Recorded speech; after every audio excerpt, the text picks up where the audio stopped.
Welcome, everyone. Welcome to the teachers, the parents, and the students who have joined us today for the third in our school's lecture series on the topic Conquest, Colonization, and the Imperial Project. My name is Farin, and I'll be your moderator today. Just a little bit about me for those of you who don't know me. I'm a historian, I'm an author. Some of you in schools may have used Caribbean Slavery in the Atlantic World and Caribbean Freedom, which I co-edited with Professor Sir Hilary Beckles. And I'm director of the Center for Reparation Research, established at the University of the West Indies in 2017 to research and disseminate information that will assist adults and students to understand the historical justification for the reparation movement. So history is the best discipline to help us to do that. And that's why we have these history lecture series going on until next year. The series is hosted by the Center for Reparation Research at the University of the West Indies in collaboration with the St. Lucia Reparation Committee, the CARICOM Reparation Commission, and other partners that Mr. Bousquet, chair of the St. Lucia Reparation Committee, will tell you about as he comes now to deliver his own welcome to you. Over to you, Earl Bousquet.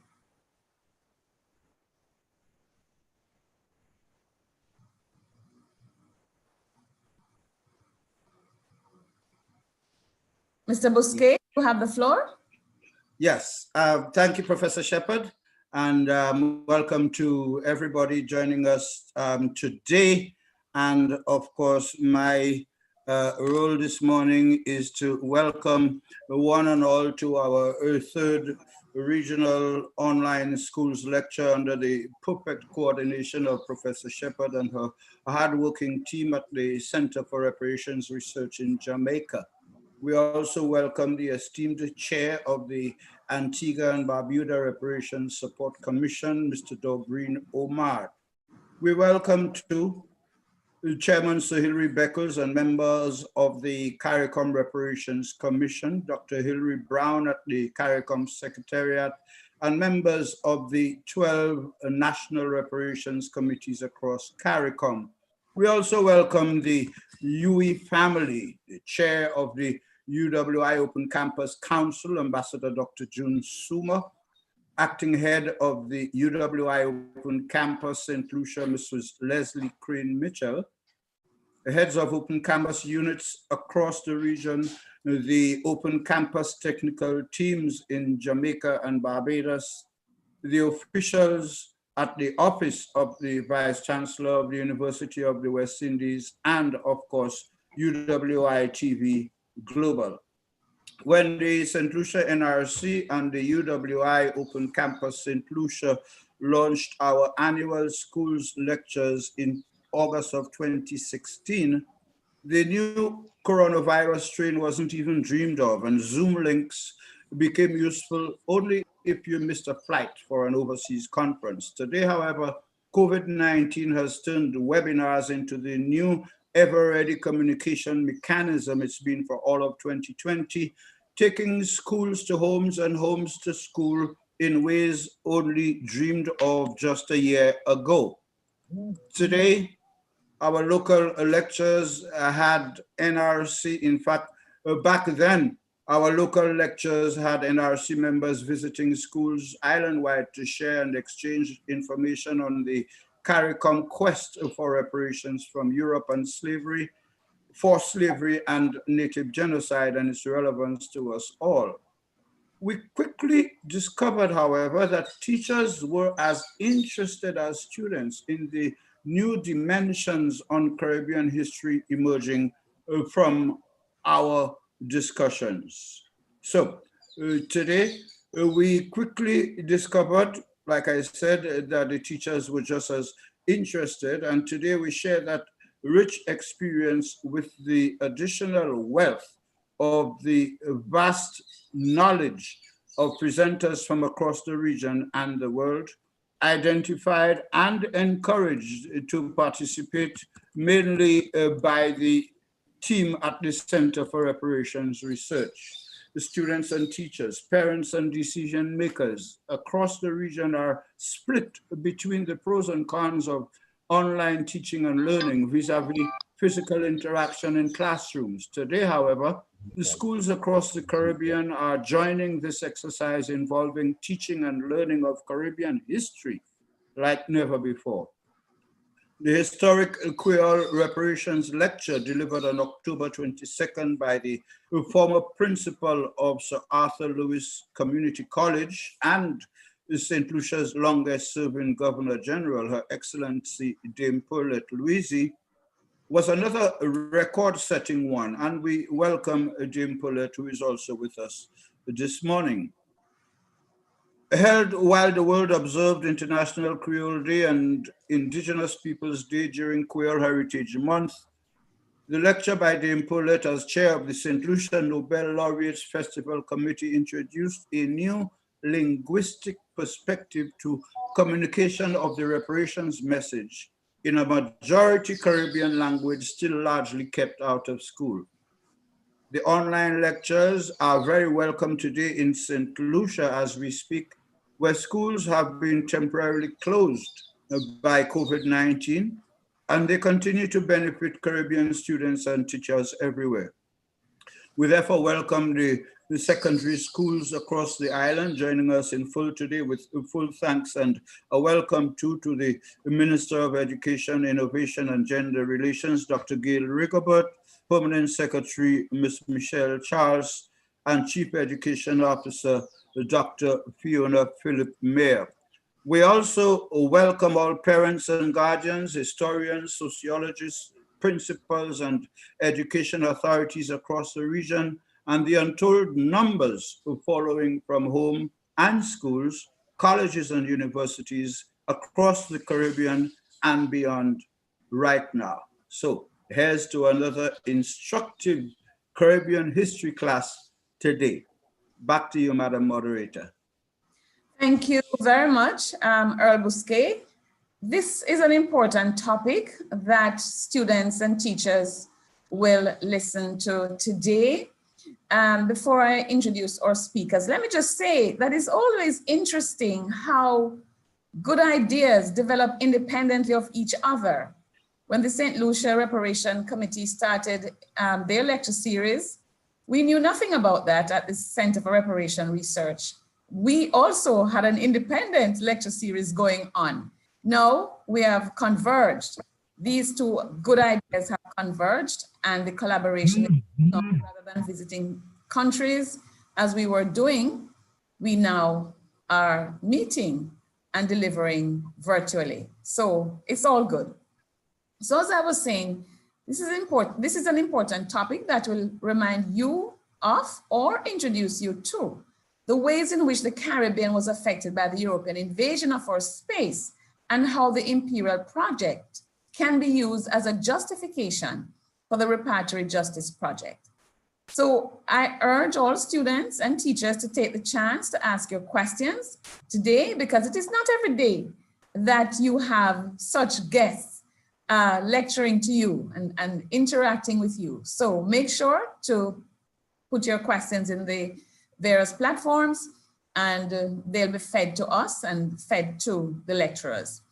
Now, before you hear from our first speaker, Dr. Van Zanenberg, before you hear from Dr. Matthews and Dr. Gibson, Mr. Doreen Omar, the chair of the Antigua Barbuda Reparation Support Commission, and a vice chair of the CRC, that is the Caribbean Reparation Commission, and which is a collaborating partner in this series.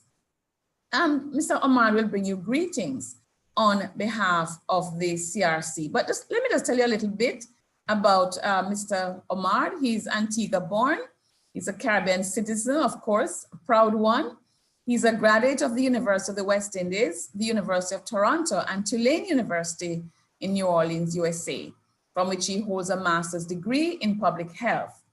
He's the founder of Antigua's famous Harambe Open Air Theater, and a playwright director who has written 5 plays He's also a calypso writer, judge, and analyst. He's a former chairperson of the Antigua Jazz Society and a radio program host. Mr. Omar is also an author whose publications include the acclaimed biography of one of the region's greatest calypsonians, King Short Shirt, or Emmanuel MacLean, entitled Nobody Go Run Me, and a novel, Send Out Your Hand, a fictional story that follows the intersecting lives of a broad cross-section of Caribbean personalities in pursuit of regional unity. And so over to you, Mr. Omar, to bring your greetings on behalf of the CARICOM Reparation Commission. Thank you, Madam Chair, Professor Shepherd, Sister Farin. I'm indeed pleased to bring comradely greetings from the Antigua and Barbuda Reparation Support Commission to the Center for Reparation Research, the St. Lucia National Reparations Committee, UETV, the Open Campus, to the guest lecturers on this, the third in the series of regional secondary schools virtual lectures. I am sure I'm at liberty to bring greetings from the CARICOM Reparations Commission and from all the national committees and commissions that exist across this region. I, however, bring special greetings to students, parents, and teachers in attendance here. I'm elated in recognizing the focus and emphasis that has been placed on the education of youth in our search for historical truth and the call for justice that emanates from the discovery of such truth or truths.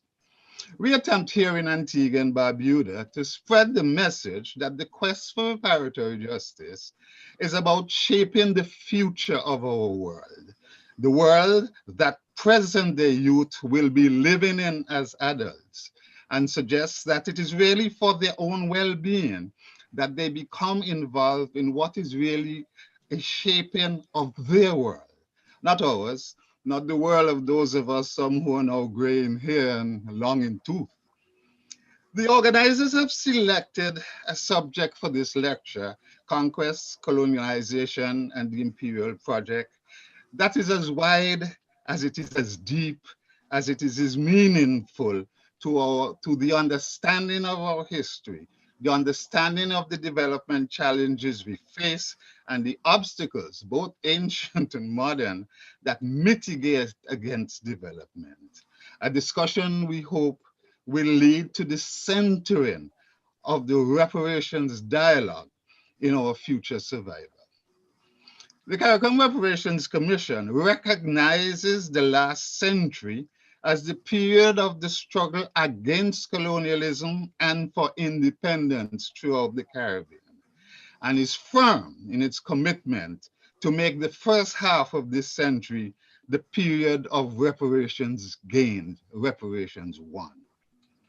The understanding of both conquest and colonialization should unearth for us the crimes against humanity committed against our ancestors, crimes that morphed from the physical brutality of kidnap and war, of guns and bullets and chains and whips and torture and rape, to an intentional cultural dehumanization, the casting of stigmas on our traditions, our heritage, our religions, our race.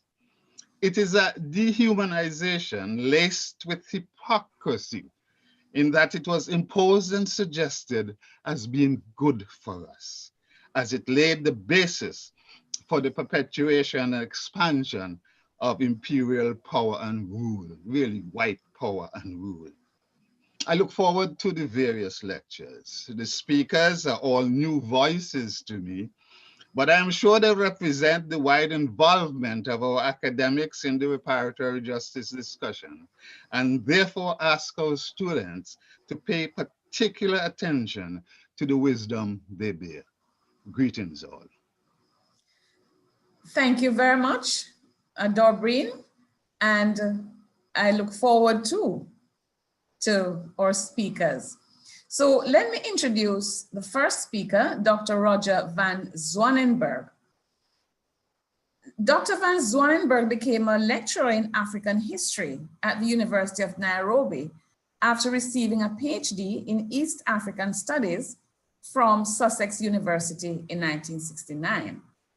There he released publications detailing the colonial agricultural and economic history of Kenya, while serving as the assistant editor of the Kenya Historical Review between 1972 and 73. In 1976, he founded Z Press, later amalgamated into Pluto Books in 1986, which published works from dissenting academics and journalists from across the world that covered a wide range of global issues. He was managing director until his retirement in 2012. Dr. Swanzenberg is now also the founder of Pluto Journals Limited, a scholarly publisher of international social science journals.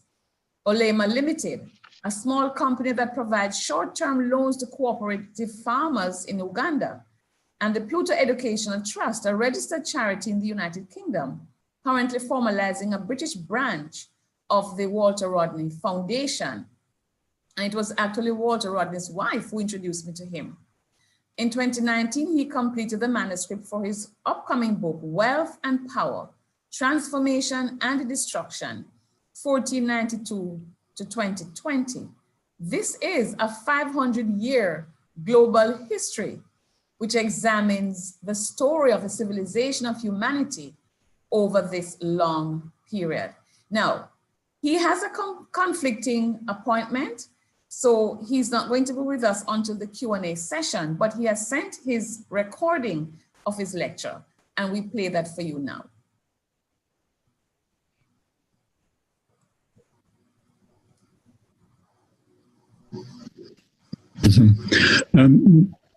Today, I want to talk to you about something I've been doing for the last 50 years, which is thinking and talking about colonialism in many forms. My starting point is to say that we need to understand our present world, and we have a world, all of us, which I want you to think about as something unlike anything that has ever happened before in human history.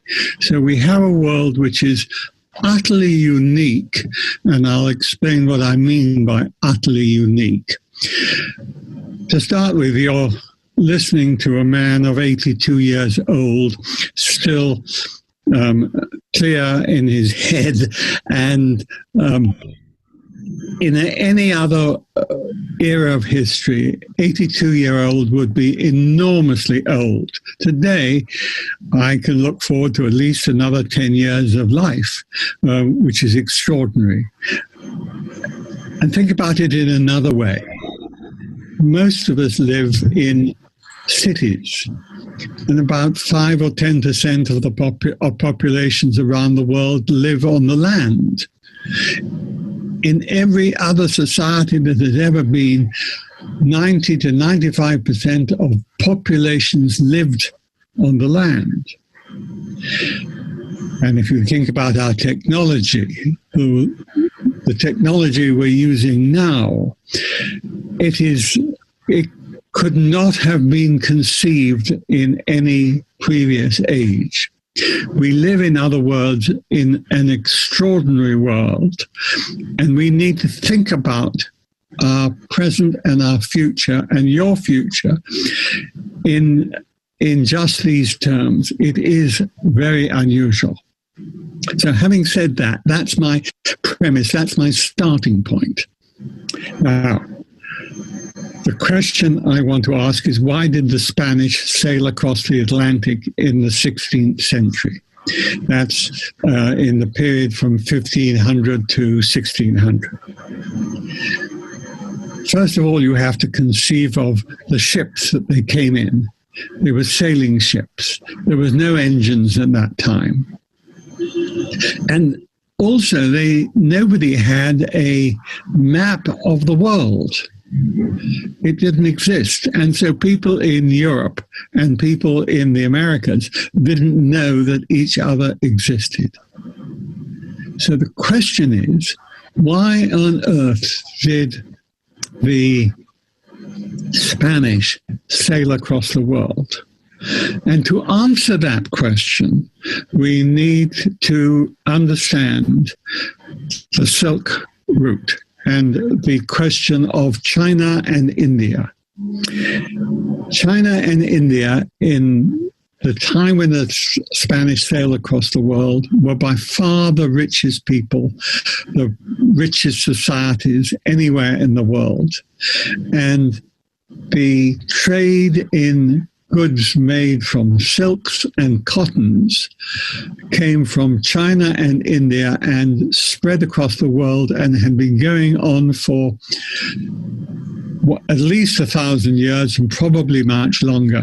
And if you look at the map that I'm looking at, and I hope you're looking at now, you can see the amazing variety of routes that people took. Many of them were across land, went through Persia and what is today Russia, and some of them crossed the Bay of Bengal, the Arabian Sea, and went up the Persian Gulf and the Red Sea. And what's important here is not only that the trade in these very special goods was moving along these routes, but look at where they started, where they came through. They went through Cairo and Egypt. And Egypt was one of the great civilizations of the past. The Silk Route and the trade that came through the Silk Route went through the great cities of the world. Now, if you get the chance, go to Petra in Jordan or Palmyra in Syria, if you ever get the opportunities. These are ancient cities which were enriched by the Silk Route and would not have occurred without the Silk Route. Now, what happened in the 15th century was that the Ottoman Empire, and if we have a map of the Ottoman Empire, you can see where they, there's a nice colored map here, which shows where the Ottomans went down. And they were around the Red Sea, they were around the Persian Gulf, and they were around all the areas of the Mediterranean and in the north. Now, they wanted to control, and as many of the ancient societies, they wanted to control the trade routes. And by controlling the trade routes, they were able to get taxes, and that's where they got their wealth from. Not from production, but from trading. So what happened? The Ottomans came in 1452. They took the great cities which are now in Ankara and in the Ottoman cities, and they stopped the Western countries being able to benefit from the silk trade, and in particular the Spanish and the Portuguese. And so what happened was that the Spanish and Portuguese started to find routes themselves to go down, go to India and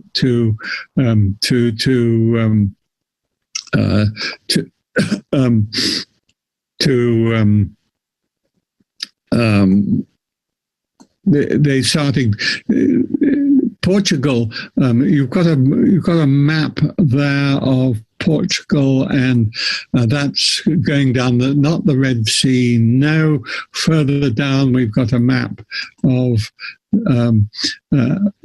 There we are. That's the map I'm looking for. You can see the Mediterranean there. You can see Portugal and Spain, which was called Castilla in the old ways. And what Portugal did, it went down the west coast of Africa, and and you can see the next map from there, where they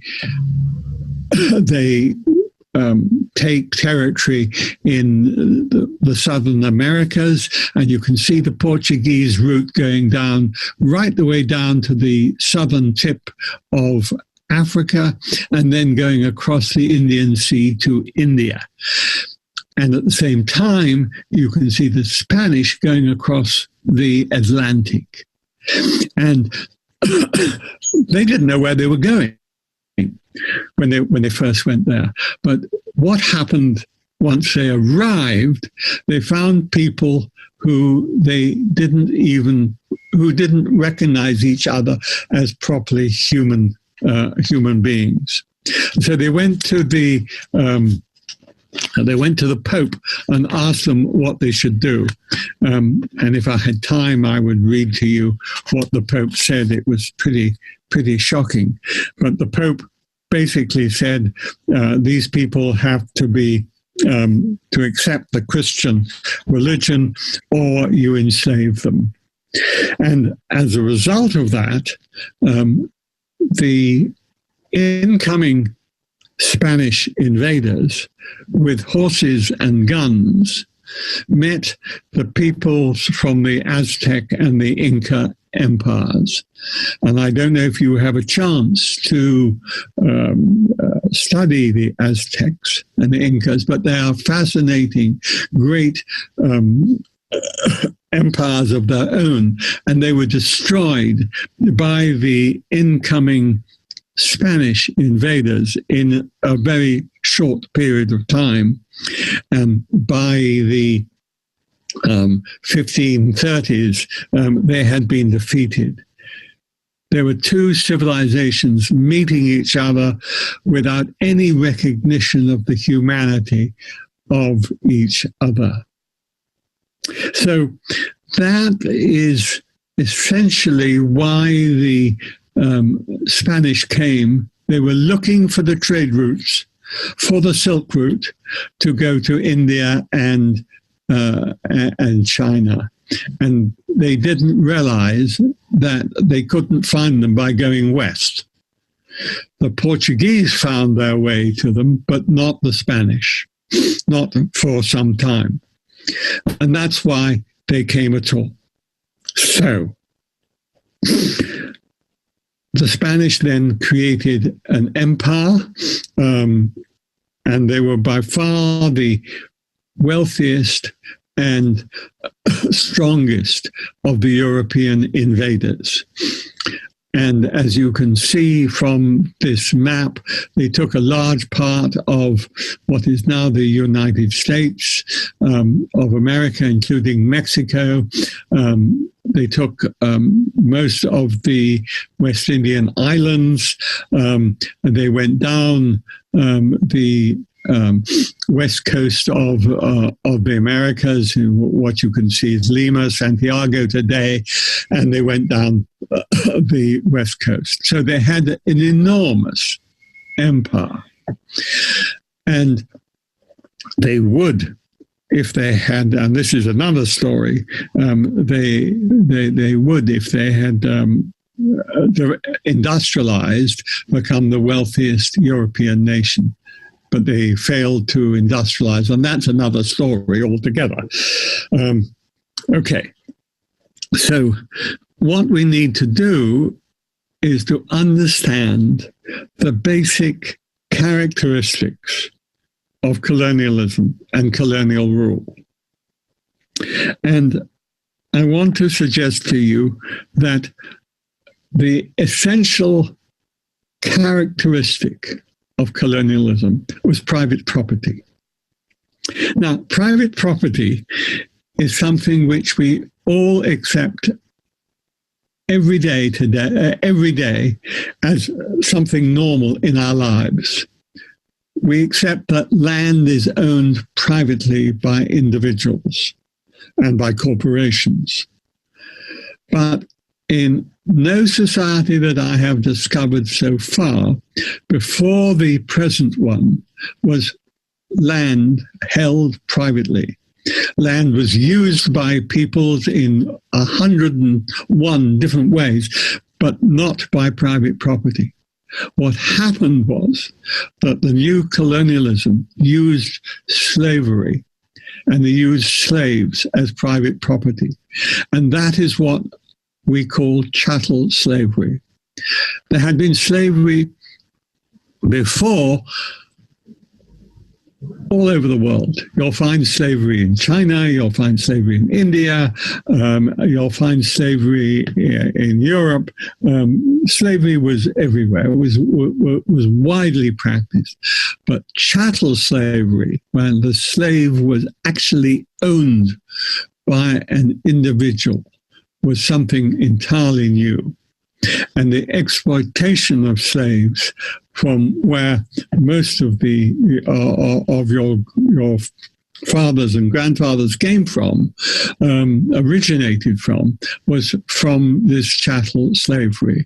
People brought over in boats in horrendous conditions, and this lasted really for nearly 300 years. Now, I'll just say a few words about slavery, because the British removed slavery from they outlawed slavery in 1820. But slavery didn't finish in 1820, as the British history books will tell you. Actually, slavery went on until the American Civil War in the 1850s and 60s. And in the United States, although the slaves were freed, and the slaves in the West Indian islands were freed, they didn't have the freedom of white people at all. They used a system of apartheid so that they didn't have votes, and all the problems that you're facing in the United States today stems from the fact that they didn't provide a free system of voting for black people until the 1950s and 60s, and then, even then, with greater difficulties. But I don't want to go into that now. The point I'm making here is that we have a system of labor used for the plantations in both the Americas, in the North Americas, South Americas, and in the West Indies, which was chattel slavery, which is probably some of the cruelest system of use of labor ever created in the world. Now, what then, I'm going to move on from there into the character of the economies that were created, and your own economies, whether it's Barbados or Jamaica and so on, were what I would describe as dependent economies. And they were dependent because they used the currency of what was called the mother country, but was actually the dominant country. They were,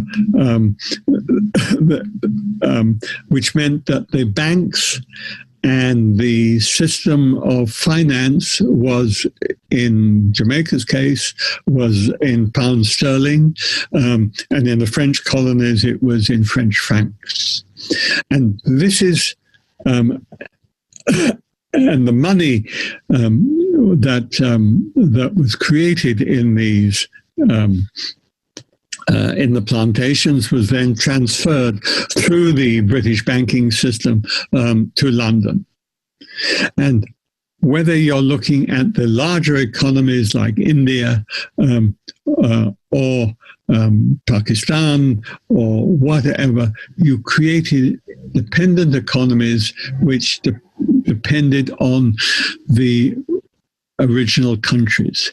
And so the result of that is that it has been, if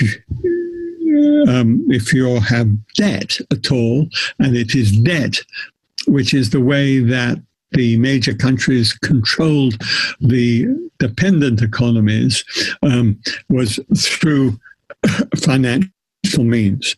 And in another lecture or talk, I could deal with that at much greater length. The result of this is that when you come into the 20th and 21st century, that when people become independent, as it was so called, they weren't really independent at all. They were apparently independent politically, as long as they were capitalist. But if they were not capitalist, there was all sorts of difficulties, as you saw with Walter Rodney, who was assassinated in Guyana. And he was one of very many people who were assassinated after the 1945 war, as socialism was outlawed by the United States. So, what can one say about reparations? Very little I want to say, except that one is dealing with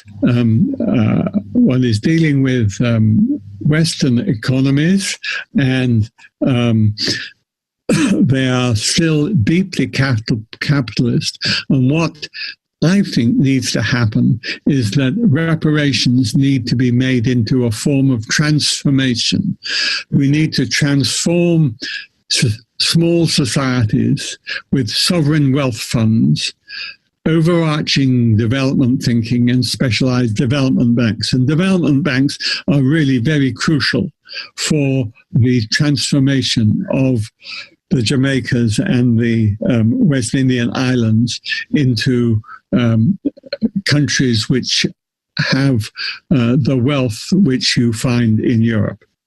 I think that'll do me. Thank you very much.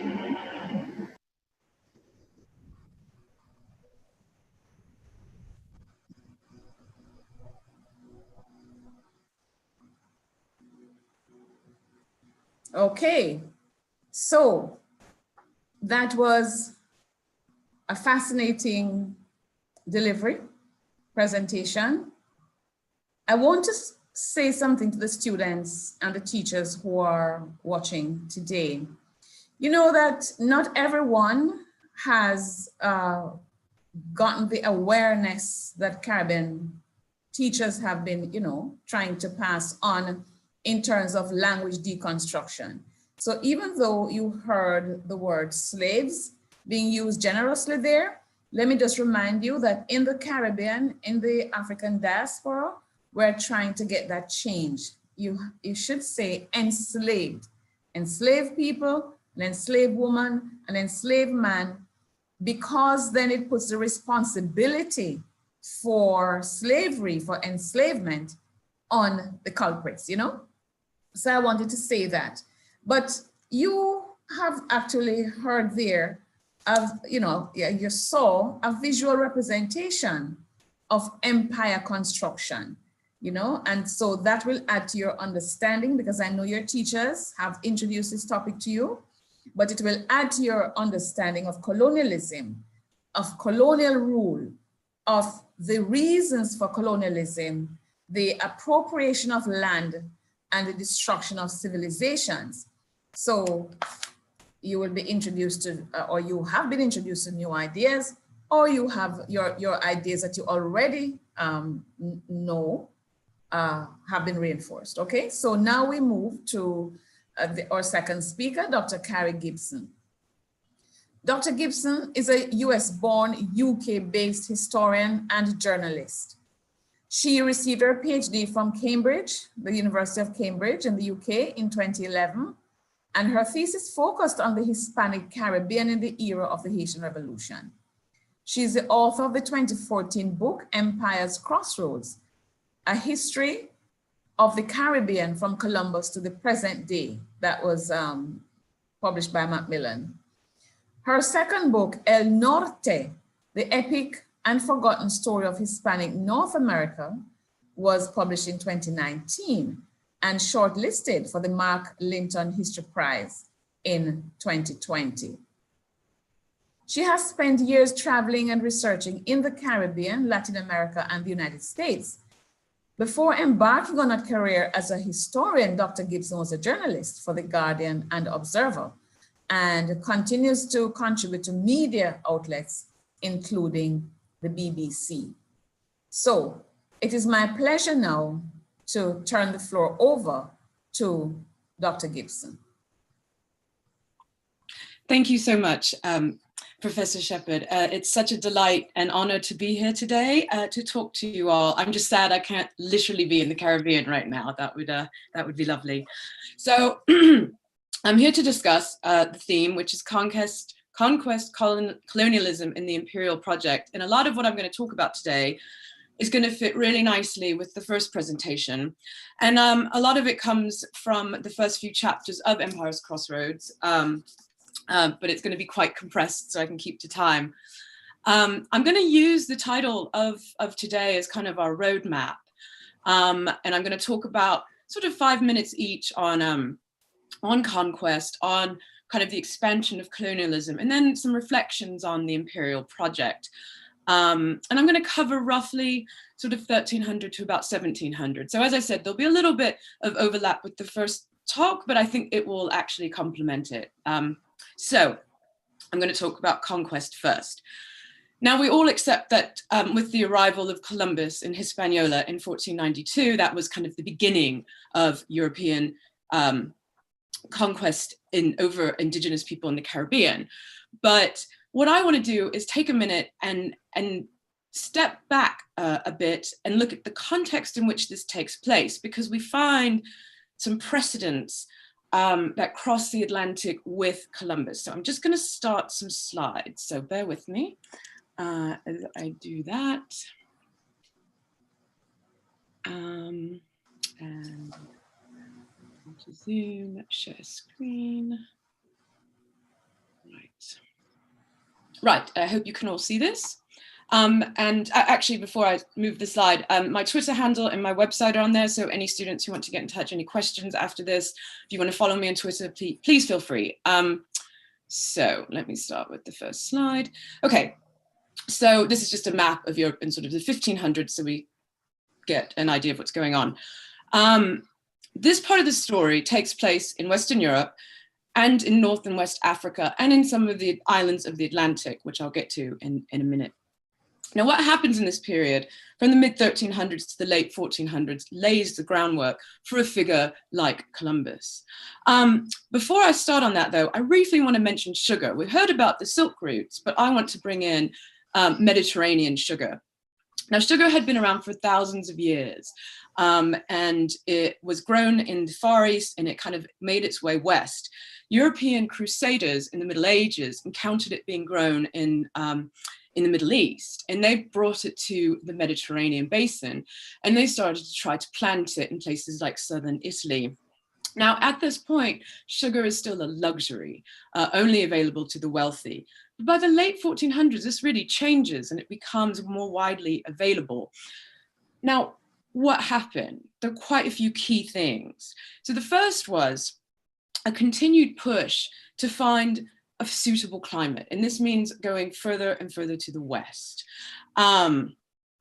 Eventually, islands in the Atlantic are just sort of encountered by explorers, and most important of which is Madeira, and I'll get onto that in a second. The second is that there was money to invest in sugar coming from the city-states of places like Genoa and Venice, which had links to the Ottoman world that the other speaker was discussing, and were trade kind of conduits at this time. And there were new forms of kind of capitalism emerging. So there was money to invest in trying to develop sugar. This is also a time of new technologies, new ship designs, innovations in navigation, developments in map making. The maps would still seem very different to the ones that we know today. I mean, for instance, like looking at this one, but these were cutting edge technologies at the time.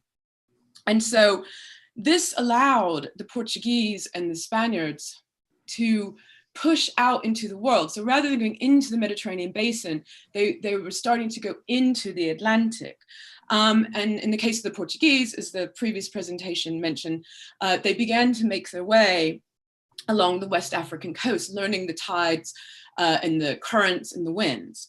Now, fourth, the labor force is beginning to change. As the previous talk mentioned, enslaved people had been used for thousands of years. And in English, the word slave comes from Slav, which refers to the people around the Slavic peoples who were often enslaved and brought to sort of the Mediterranean world. And there was also enslavement between Muslims and Christians, with each kind of believing that each non-believer was sort of fair game for enslavement and captivity. But what's going on with the Portuguese is they start to put trading posts called feitorias along the coast, and they begin to trade cloth and weapons and cowrie shells for gold and for humans. And it's here where we see the beginnings of a very, very different system of enslavement that developed into the transatlantic chattel system. So all of this comes together around 1420 on the uninhabited island of Madeira, which I mentioned a minute ago. It was claimed by Portugal. It has a volcanic climate, and it was soil and its climate was suited to sugar. And so before long, there was a colony of Europeans, and it was people from all over Western Europe, people from Genoa and England. There were some enslaved people from the earlier kind of Mediterranean Slavic communities, but African people were also now being brought to Madeira. And Portugal wasn't alone in this kind of Atlantic island experiment, as it were. The Spaniards, as you can see here, is the Canary Islands. The Spaniards had laid claim to the Canaries in the early 1400s. Now, unlike Madeira, the Canary Islands were occupied by a people called the Guanches, and their numbers were estimated to be between 6,000 and 60,000 at the time of the encounter. They resisted the early incursions, but eventually found themselves enslaved or displaced again by the arrival of Europeans trying to come and kind of get a sugar economy going. Now, one person who spent some time in Madeira in the 1470s was Christopher Columbus. So he was kind of a man of this world, born in Genoa, a town that financed these expeditions. He was familiar with the Portuguese crown and the Spanish crowns. He was familiar with their colonies, their treatment of workers, their treatment of indigenous people, and their treatment of enslaved people. The reason I bring all this up as kind of an introduction is to give you an idea of the complexity of the conquest and colonization and the imperial project and the kind of structures that underpinned it. So in some ways, yes, everything kind of started with Columbus, but really it was taking form in these Atlantic islands before 1492. So when Columbus crosses the Atlantic, this is a kind of worldview he is bringing with him. And I should also say that it wasn't just about sugar at this moment. Sugar obviously comes back into the story, but it was about gold. Gold was a massive driving factor at this time. There were a lot of legends and myths in this period about rivers of gold in Africa, the Far East having gold, and Columbus always maintained that he had made it to Japan, even till his dying day. So he was driven by gold. And the crowns of Aragon and Castile in Spain were driven by gold. Because in 1492, they had the final battle of the Reconquista in Granada, and that was the end of Muslim rule in Spain. So the Spanish Iberian Peninsula had been under Muslim rule since about 800 AD, and that there were different phases of the reconquest, but basically the Catholic monarchs, as they were known, ended Islamic rule in Iberia. So they were feeling triumphant, and they were also looking for some money to pay to refill the coffers. So the Spanish mission is about gold and God, really. in many ways. The Reconquista and the dominance of Catholicism on the Iberian Peninsula, mixed with the earlier treatment of the Guanches, would influence how the indigenous people of Hispaniola were treated, and the questions over whether or not they were enslavable because they were not Christian. Again, the earlier talk made reference to this. But reports of abuse started to get back to the crown, and they expressed their disapproval of enslavement. So what kind of emerged in its place was this system known as the Encomienda. And this is a woodcutting from the 1600s depicting Hispaniola and indigenous people forced to work in mines. Now, at the basic form, it is a tributary labor system where the indigenous people of Hispaniola were forced to work for the Spanish, mining, planting sugar, and that sort of thing, under the auspices of an indigenous chief known as a cacique, who was a mediator with the Spanish. And in exchange for this, they were baptized into Christianity and thus protected by the Spaniards. But it wasn't really what you would call a fair deal. It was another way to implement an enforced labor system. It was a system that was very much open to abuse. It attracted criticism. And by the 1550s, there were kind of constant attempts to reform it. And it reformed into something known as the repartimiento, which was still tributary, but instead it would do things like try to only permit seasonal labor and not sort of all-round labor. Its reforms weren't always fully implemented. But part of the problem is, of course, that indigenous people were dying in vast numbers. Now, some of that was disease, some of that was warfare, and some of that was overwork, being worked to death. And the repartimiento was trying to conserve the labor force, but that did not work. Indigenous people, there was a narrative, especially in the Spanish Caribbean, that all the indigenous people were killed, and new research is showing that that is not true, even down to the DNA. People fled, they went to the mountains, they established the beginnings of what would become maroon colonies. There was violent resistance throughout the early 1500s in Cuba and Puerto Rico and Hispaniola. And by the 1550s, the Caribbean is now really beginning to change quite significantly. By this point, there's about 20,000 enslaved people in Hispaniola, and now most of them have been brought from Africa. So we're seeing quite a significant, important shift. By the 1520s and 1530s, Spain's imperial intention shifts to Mexico and Peru. Mexico turns out to have quite a lot of gold, and Peru has a lot of silver. And the focus of the Spanish Empire becomes on resource extraction from those places. Now, that's kind of colonialism part one, the Spanish. And I want to turn over to what happened when the other Europeans showed up. But I want to step back very quickly to 1494. And this, I think this was on the other map as well. And the previous speaker mentioned the Pope, and the Pope was involved in this as well. So after Columbus laid claim to the New World, the Portuguese kind of kicked up a fuss, and there was an argument over who has the right to what. Now, of course, none of this involved any conversation with anyone, any indigenous person from these places. Of course, this was drawn up in an abstract European legal papal framework. And the upshot is the Treaty of Tordesillas. You can see this line down the middle. I think it's 300 leagues from the Cape Verde Islands. So everything to the east was Portugal's sphere of influence, and everything to the west was Spain's. And they considered the papacy the highest authority. The problem was that the rest of that many people in Western Europe would not. And so a few years later, we see in 1517, the German friar Martin Luther nailing his 95 Thesis to the door of the church in Wittenberg and calling for reforms to the Catholic Church, triggering the Protestant Reformation.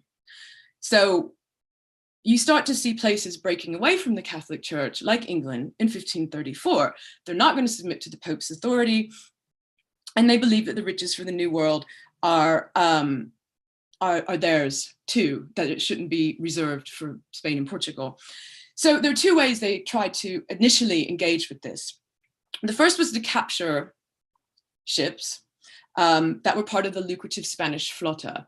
Now this was the treasure fleets that would go between, and as you can see on the map, between Veracruz and Portobello, bringing the gold and silver of these regions into ships, putting them on boats, crossing the Atlantic and sending them to Seville. And then the ships would come back with wheat and wine and cloth and other materials that the colonists were forced to buy at inflated prices.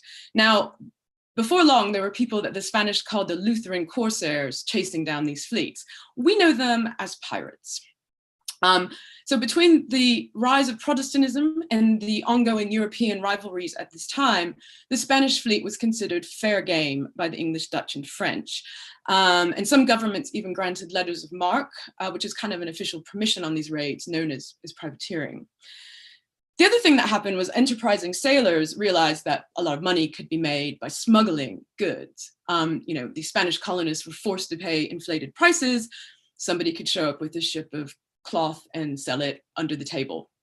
And so you start to have these contrabandists and smugglers, and they get to know some of the other islands, and they begin to see that Spain did not have a very strong hold over a lot of the Caribbean islands, and did not have settlements. So by 1623, you see the English and French coming to St. Kitts and claiming a colony there. By 1630, you have the Dutch in Curacao and Aruba. The French claim Martinique and Guadeloupe in 1635. Now we really see the beginnings of the colonial era in place. Now this is to say that this happened with a lot of resistance. Indigenous people continued to fight against the new arrivals, and enslaved Africans aided them or joined them in maroon colonies, as is well known, like in places like Jamaica and the Kalinago and Dominica and the Garifuna and Belize in St. Vincent. So now to go back to sugar, it became very profitable in Madeira, and it was very clear that this was a crop that would do well. And so it's not surprising that it makes its way across the Atlantic too. However, initially, some planters in places like Kitts and Barbados started with tobacco because at the time that was also a valuable and again, crop brought from the Americas to Europe. But some were starting to switch to sugar. And this was a process that was accelerated in part by the Dutch. A group of Dutch planters had taken control of a territory in northern Brazil where they had great success with sugar planting. The Portuguese ran them out in 1654, and they took their knowledge to the Caribbean, and it spread around some of the islands, and they had developed more efficient techniques. And so sugar really starts to take root in the late 17th century. And by 1700, according to one source, Barbados, Jamaica, and the Leeward Islands were supplying half the sugar consumed in Western Europe. So we can see the rapidity and scale of this transformation. Now, of course, all these islands would need labor to grow their crops. And so this caused a corresponding rise, of course, in the trade of enslaved people. Now, the Spanish had participated in this to a degree, but they used a contract called the asiento to bring enslaved humans to their colonies. However, other Europeans, the Portuguese were already there, but other Europeans soon joined in this horrific trade. You have England's Royal Africa Company, founded in 1660. You have the Dutch, the French. You also have the Danes and the Swedish, who are often not mentioned, and who do not mention that in their own histories.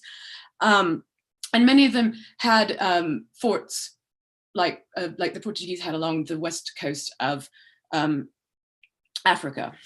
So by 1700, the imperial dimensions and contours are very clear. And I'm sure you're all familiar with this map of the triangular trade, where you see humans being taken to the Caribbean, sugar and other raw products being sent to Europe, manufactured goods being taken down to Africa. So we can really clearly see now the structures in place, and this economy is functioning. and creating massive amounts of wealth back in Europe. So now I just want to turn very briefly and finish off with the question of the wider imperial project and European rivalry as well. Now, on one level, the Caribbean was a place of great fluidity. People moved between imperial powers, or they found that places that they were in had been ceded from one to the other. So, for instance, in the western part of Hispaniola here, so this had all been Hispaniola, but in 1769, a treaty deal to end the 9 Years' War in Europe ceded this part to France. This had been used, this part of Santo Domingo had been used by French buccaneers to, French pirates to attack ships and that sort of thing. And then over time, some decided to start farming. But once it came under French control, you saw more settlers showed up, more money was invested in planting there. And by the end of the 1700s, you have Saint-Domingue, the richest sugar colony in the world, and a place with 500,000 enslaved Africans. By 1804, you have the Republic of Haiti, but that's a story for a different talk. But so as you can see, change was always a constant in the Caribbean. The 18th century was relentless in terms of global conflicts, as European powers by this point had colonies that spanned the globe. So something like the 7 Years' War, which ran from 1756 to 1763, had its roots in a European struggle between Britain and France, but it caused transformations in the Caribbean, and it also had theaters of battle in India and West Africa. Every European conflict had these reverberations in the Caribbean, including the American Revolution and the French Revolution. But despite the endless political clashes of European rivals, there was a sort of unspoken agreement about the imperial project. And it was one that was premised on the alleged superiority of Europeans, the use of exploited or enslaved labor and resource extraction, which led to a collaboration that would not start to be overturned until the 19th century. And of course, the legacy of it is still with us today.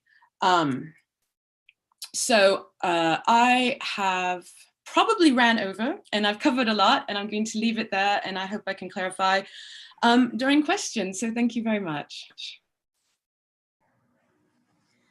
Thank you very much, Dr. Gibson. Thank you for deepening the students' understanding of the economic rationale for colonialism, including their ideological rationale, which they developed over time. And perhaps, as you say, they came with it anyway, based on your talk today. And of course, you have taken us on a journey through the interest in gold and then the shift to sugar and African enslavement. That labor shift was quite important. It had negative impact on the indigenous people and on enslaved Africans. As Europeans expanded geographically across the Americas, as imperial rivalry developed. And one of the things that we want to emphasize today is that to date, there has been no compensation, no reparation for the destruction of lives and livelihood of the people who were caught in the crossfire of imperial rivalry. So our final speaker is Dr. Gillian Matthews, who is a lecturer at the University of the West Indies at the St. Augustine campus, where she teaches American, Latin American, and women and gender history of the Caribbean. I assume by American, she's talking about the USA, since she differentiates Latin America. She's the coordinator of the postgraduate history program and of the cross-campus senior academic seminar series in history. 4 of her publications are Caribbean Slave Revolts, Church of the Nazarene, Trinidad and Tobago, Church of the Nazarene in 4 of the Windward Islands, and a historical dictionary of Trinidad and Tobago. She is the recipient of the UWI Guardian Life Premium Teaching Award. So I'm sure your students were happy that their lecturer got such a prize. And of course, they would have benefited from your excellent teaching strategy. So, Dr. Matthews, you have the floor for this final presentation.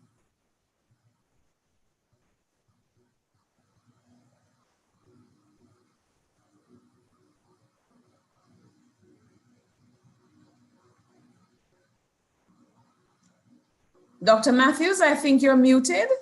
You have to unmute. Sorry. So there you go. Thank you very much, Professor Farin Shepherd, for your introduction. And thank you for the organizing committee for affording me the opportunity to share in this very interesting and important forum. I am asking that I can remove my video so that I'll be able to speak clearer and louder, bringing the laptop closer to me, and then I will put on the video again. So I'm deleting that, and then I'm going to share my screen.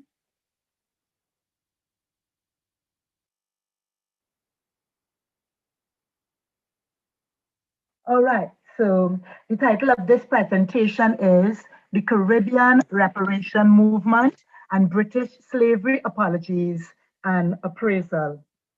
The presentation examines 5 apologies for slavery offered by various entities in the United Kingdom in the period from 1999 to 2007.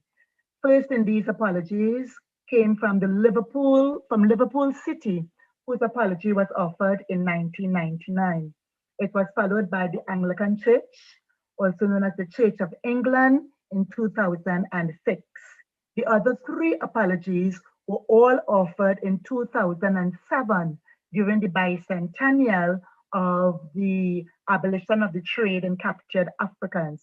These were the apology offered by Tony Blair, who at the time was the Prime Minister of Britain, and he was supposed to offer this apology on behalf of the British government.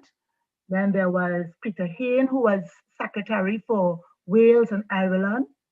And also in 2007, an apology came from Kenneth Livingstone, who at the time was the Mayor of London.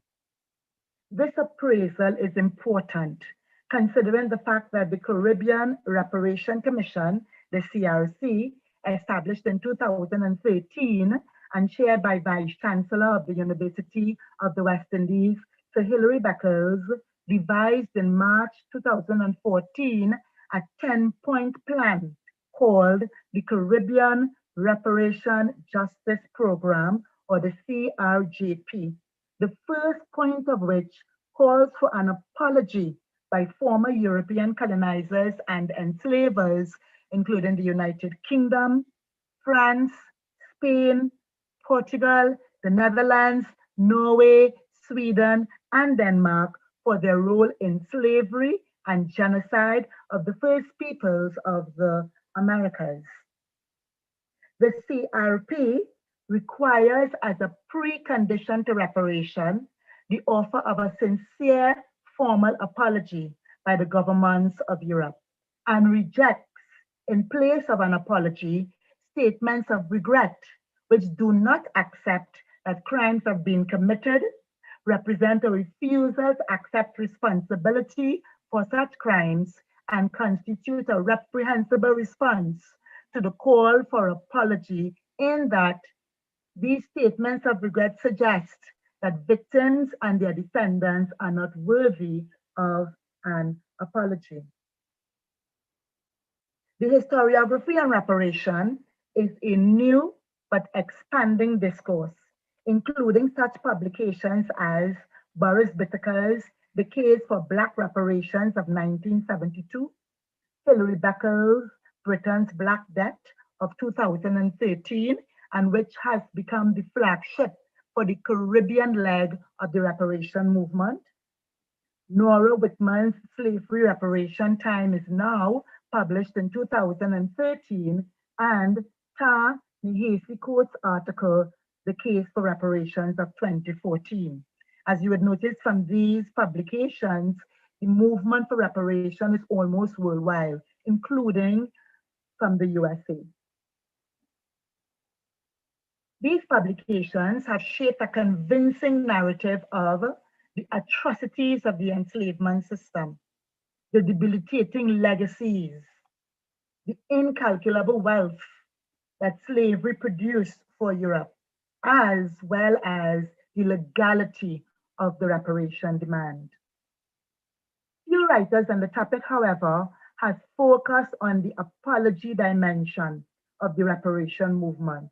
To date, Mark Christian's transcript of The Age of Apologies, which questions the value of a slavery apology in the lives of Liverpool's Black inhabitants, remains one of the few publications which interrogate the apology theme in reparation. Thus, it is necessary and useful to delineate and analyze the 5 slavery apologies offered in the United Kingdom from 1999 to 2007 to determine in part the state of the campaign for reparation. The city of Liverpool presented on December 9th, 1999, the first major apology from a British entity for its role in African enslavement in the Americas. The drafters of the Caribbean Reparation Justice Program, representatives from the 15 member states of CARICOM, were no doubt reacting to the inadequacy of a repentant city when it insisted in the first point of the reparation program that in order for an apology to be considered acceptable, it had to proceed from the national government. Apart from this obvious and critical shortcoming, in hindsight, the Liverpool slavery apology could not have been altogether obnoxious to Beckles and his colleagues. The 1999 Liverpool apology statement was indeed remorsefully poignant. It read, "We apologize to the millions of African sons and daughters kidnapped directly from the continent who suffered profound physical and mental abuse. This is at the heart of our apology. Liverpool was responsible for approximately 60% of Britain's involvement in the human traffic from Africa, and this open admission of guilt was a significant first step in the right direction in making amends for its crimes. The timing was also an indicator of Liverpool's careful consideration in offering the apology. Cities in the United Kingdom, including Liverpool, were anticipating the commemoration of the bicentennial, or the 200th anniversary of the abolition of slavery in 2007, celebrating such white abolitionists as William Wilberforce, Thomas Fowell Buxton, and Thomas Clarkson. The city could not, however, in good conscience, celebrate abolition while ignoring its guilt in the brutal sufferings endured by thousands of enslaved Africans. Thus, at least 7 years before the 200th anniversary had approached, Liverpool had already contemplated the need for an apology. While the Liverpool slavery apology was not backed by provisions to support the 6 proposed development programs which the Caribbean Reparation Justice Program now requires, and these are reparation to Africa, the rehabilitation of First Peoples, programs targeting illnesses common during slavery, the trauma of enslavement, technology transfer, and illiteracy eradication. The point I'm making here is that in hindsight, the Liverpool apology of 1999 did not cover any of these programs. Nevertheless, it was accompanied by a commendable level of magnanimity. In 1999, Liverpool led the United Kingdom in adopting UNESCO's recommendation to make the 23rd of August the International Day for the remembrance of the abolition of the slave trade. That's one. In 2004, it followed the lead of the USA in commemorating Black History Month. That's 2. In 2007, it inaugurated the high-profile Slavery Remembrance Memorial Lecture, which by 2014, it's renamed the Dorothy Queer Slavery Remembrance Memorial Lecture in recognition of the work of the late anti-racist activist Dorothy Queer. When this lecture is held annually in Liverpool, outstanding scholars, including our own Professor Farin Shepherd, have been invited to address the slavery issue and the modern day connotations of that slavery discourse. The most costly and far-reaching enterprise that Liverpool City embraced thus far to acknowledge, confront, and make amends for its culpability in enslavement was its establishment in 2007 of the International Slavery Museum, replacing the smaller Transatlantic Slavery Gallery, and by so doing, expanding its coverage of the legacy of enslavement. Liverpool made further progress in 2010 in confronting head-on its slavery past when it collaborated with the University of Liverpool to launch the Center for the Study of International Slavery. Finally, on the 22nd of August 2011, Liverpool City reinforced its apology by introducing into its slate of slavery observation activities the Walk of Remembrance. In conclusion, we can state that there was a certain amount of magnanimity on the part of Liverpool in reinforcing or backing up the apology it offered for its involvement in slavery since 1999. But it was still limited with regards to what the CRC eventually asked for, because as you realize the dates, the Liverpool apology came before the CRC. But when we are trying to assess the state of the reparation campaign, we are noticing that, yes, there is some shortfalling with regards to how far Liverpool went in offering this apology and backing up this apology. But on the other hand, we are seeing that at least in terms of making provisions, putting in place structures to facilitate slavery studies and the dissemination of African culture, Liverpool has done fairly well. The General Synod of the Church of England on the 9th of February 2006 offered the second major British-based slavery apology. Reverend Simon Besant of Blackburn made the apology on behalf of the church, and in so doing toppled the spurious anti-reparation position that since the modern church was not involved in enslavement, it is absolved from the necessity of reparatory justice. Besant noted to the contrary that through the Society for the Propagation of the Gospel, which superintended the cruel treatment of the enslaved, the church inherited 1,800 acres of servile plantations in Barbados. And this was just one example of the church's involvement, the Anglican Church, the Church of England's involvement in slavery in the Americas, from which staggering fortunes were made. So-called planters who managed the plantations branded the enslaved with the letter F, worked them to death, and the church received as compensation following abolition, which is just another example of the fortunes that the church was able to make, not to count the fortunes that they make in the actual production of tropical produce, which were then exported to England and improve Britain's economy. But with regard to compensation during abolition alone, the church received in 1834 8,823 pounds, 8 shillings and 9 pence, which in today's money is approximately 500,000 pounds.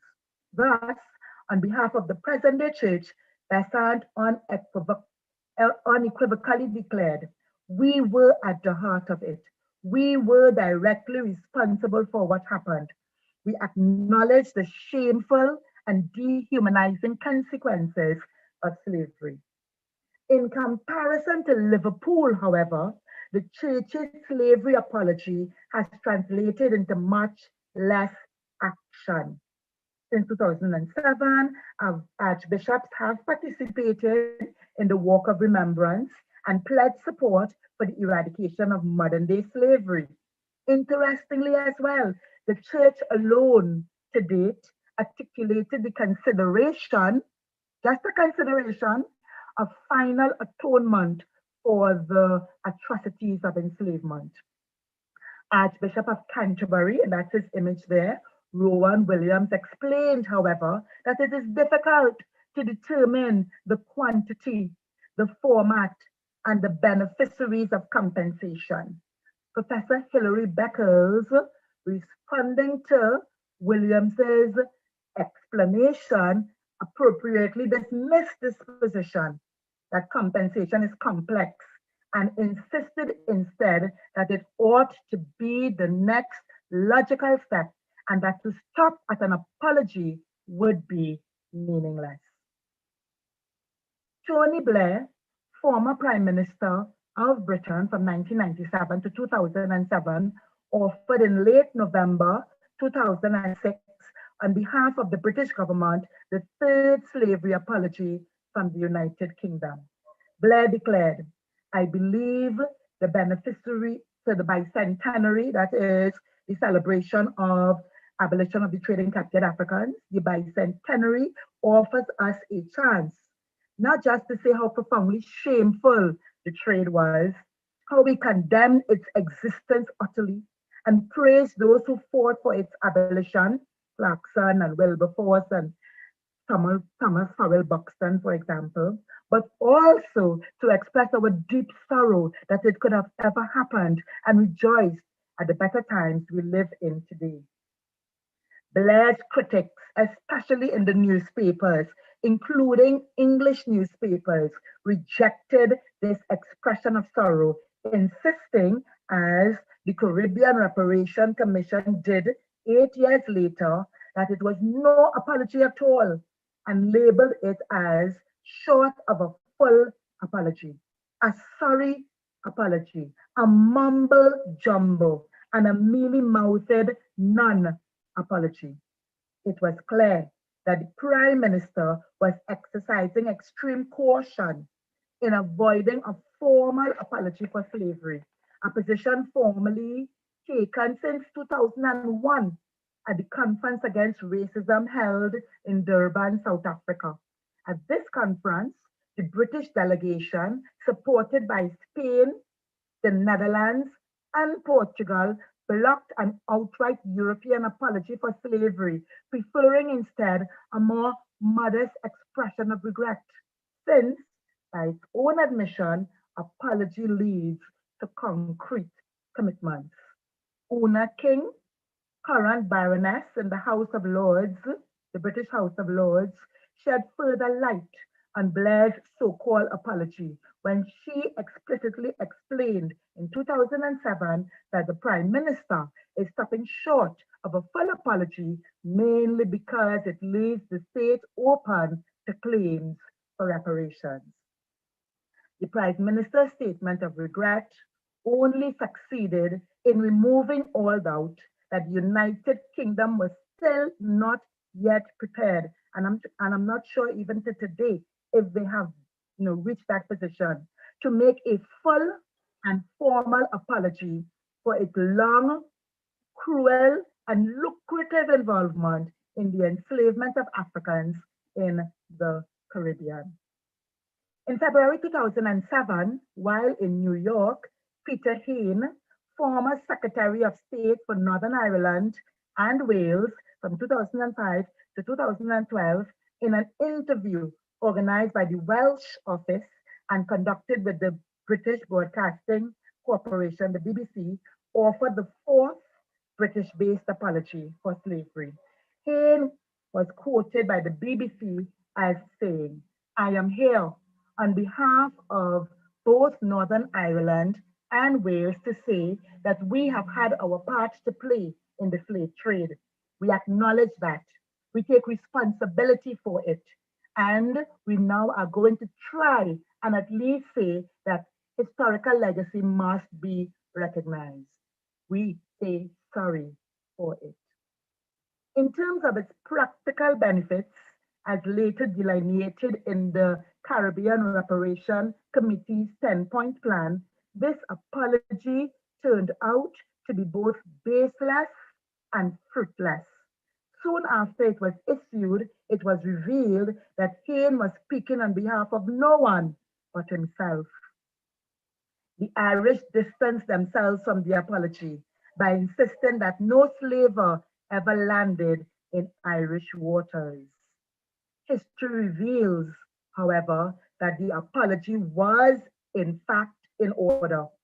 The Irish were not completely honest in staking the claim that they were not involved in the slavery business. At least 3 ships, the Sylvia and the Sophia from Dublin and the Prosperity from Limerick, traded and captured Africans in the early 18th century. And from as early as 1680, this is the 17th century, Irish ports such as Galway, Dublin, Cork, and Belfast were involved in an export-import trade with the servile West Indian plantations. Hayne's apology has not advanced the reparation case against Ireland. Nevertheless, it provided the basis for bringing renewed attention to the culpability of Ireland in the historic enslavement of Africans in the Americas. Kenneth Robert Livingstone, former mayor of London from 2000 to 2008, delivered the final in the series of British apologies for slavery. To date, it was the strongest in its counter-arguments against those who rejected apology and reparation. It was delivered on the 23rd of August 2007, the date that today is recognized as the International Day of the Abolition of the Trade in Captured Africans. Livingstone said, "As mayor, I offer an apology on behalf of London and its institutions, banks, insurance companies, trading companies, merchant houses, etc., for their role in the transatlantic slave trade. Some say that recognizing such a crime is a form of, and I quote, national self-hate. But the late Senator Bobby Kennedy often quoted the French writer Albert Camus, who wrote, 'I should like to be able to love my country and still love justice.'" Livingstone highlighted 3 important points which coincided with the subsequent position laid out in the Caribbean Reparation Justice Program. 1, distance in time could never erase the memory of the mass murder that enslavement caused. 2, apology was not tantamount to British self-hate, but refusal to apologize would lower our country in the eyes of the world. And 3, reparation is legitimized by the fact that in London today, descendants of enslavers are still enjoying massive profits which slavery generated.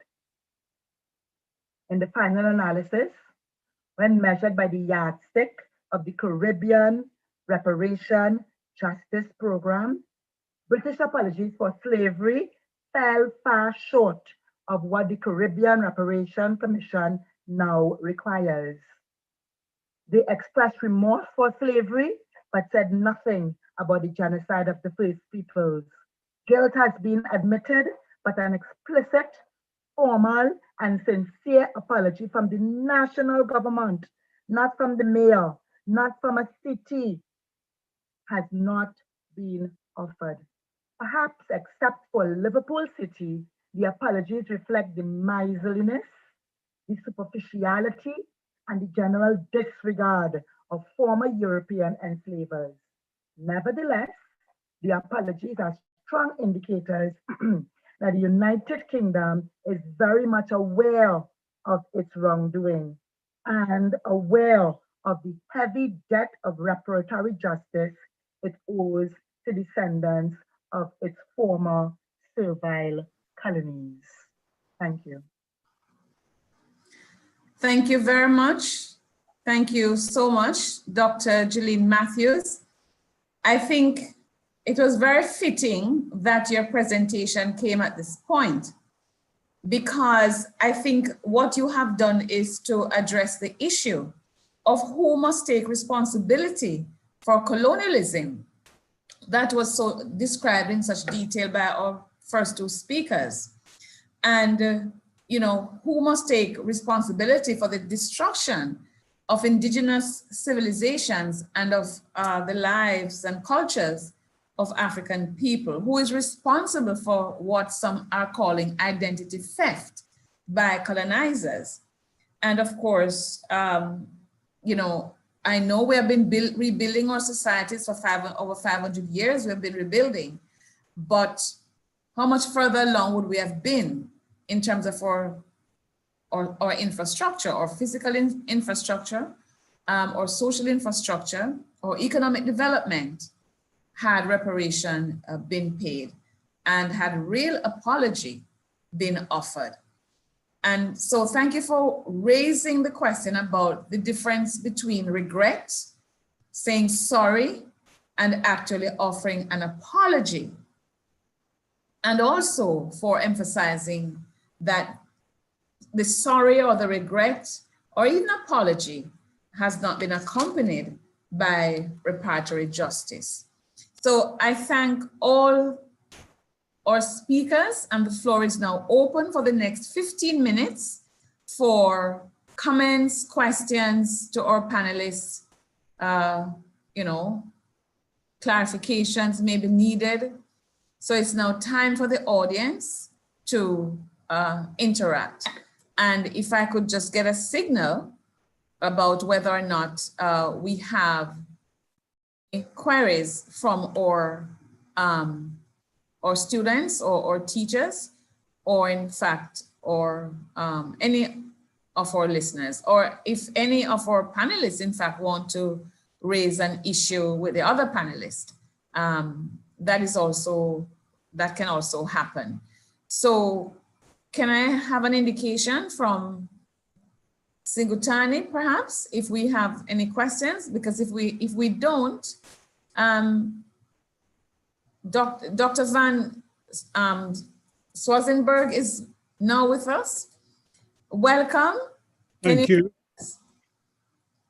Great, there you are. And just in time for this final half an hour, in case there are any queries. So I don't know, Dorbrina Mard, do you have a comment as you sat listening to the three speakers?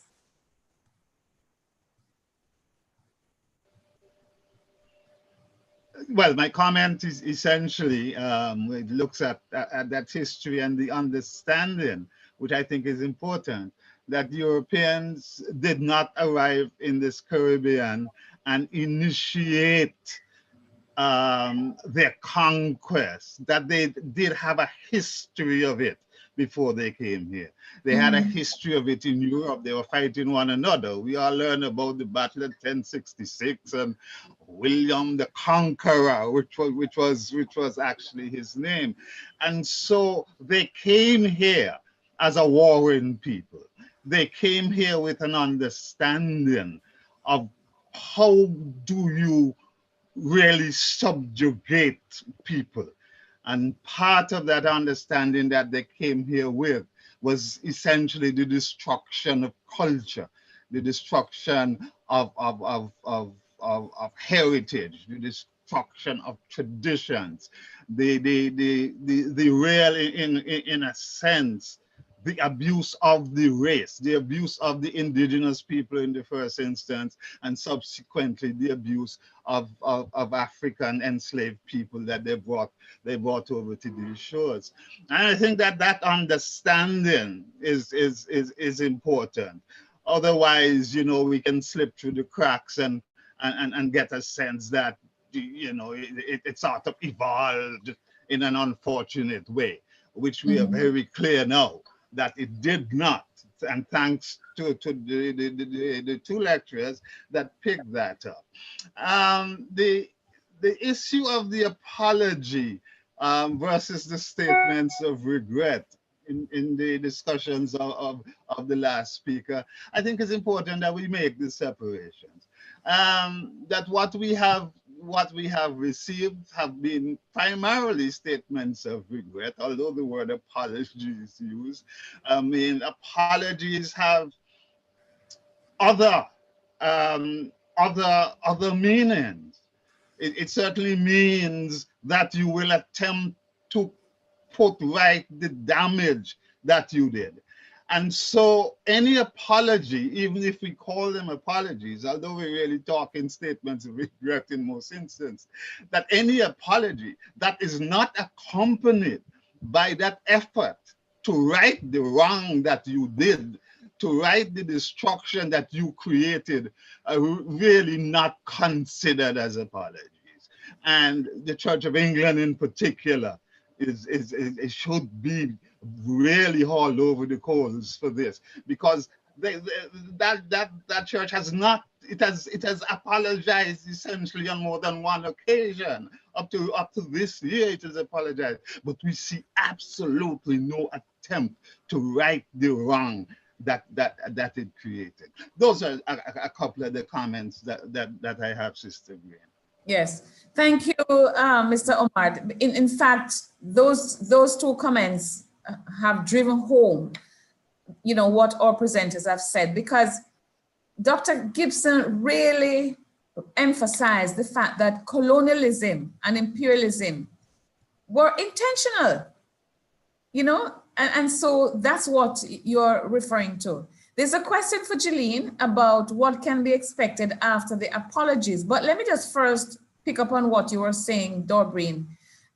Reparation means repairing a damage that has been done, making amends for a wrong that has been done.